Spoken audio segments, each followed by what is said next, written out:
पुण्यात आपण बघतोय की पुण्यात अनेक राजकीय पक्षांनी थेटपणे गुन्हेगारांना किंवा गुन्हेगारांच्या कुटुंबियांना, आता आपण तसं बघितलं तर कुटुंबातली व्यक्ती काही गुन्हेगार आहे असं आपण म्हणत नाही, पण मग तुला नाही उभं राहत आहेत तर बायकोला उभं कर, मुलीला उभं कर, मुलाला उभं कर, अशा स्वरूपाचं जे चित्र तयार होते त्यातून, आणि पुन्हा म्हटलं की मग कोयता गँग.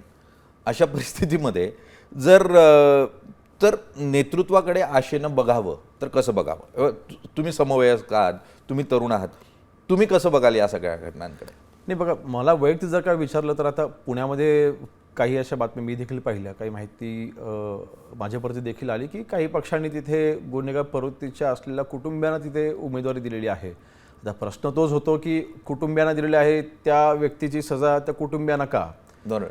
आणि आता निकाल जर का जेव्हा निकाल लागेल त्यावेळेला स्पष्ट होईल ना, जनता त्याला स्वीकारेल किंवा नाकारेल. शेवटी प्रश्न हा जनतेच्या दारापर्यंत गेलेला आहे, तो निर्णय जनतेने घ्यायचा आहे. त्या व्यक्तीच्या घरामधल्या व्यक्तीला आपण निवडून द्यायचं किंवा नाही द्यायचं, तर कोणाला तिकीट द्यावं न द्यावं हा त्या पक्षाचा वैयक्तिक प्रश्न आहे, की त्या पक्षाचा तो प्रश्न आहे. परंतु कुटुंबियांपैकी त्या आता शेवटी जनतेच्या दारात गेल्यानंतर निर्णय जनतेचा आहे ना.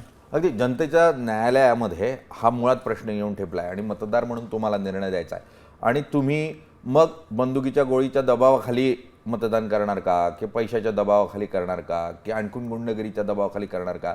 बघा, म्हणूनच तुम्हाला स्वातंत्र्य दिलं आहे. त्या चौकटीमध्ये हळूच कोणाचं बटन दाबायचं तुमचा निर्णय आहे. तुम्ही ठरवा तुम्हाला नेते गुंड हवेत की नको आहेत.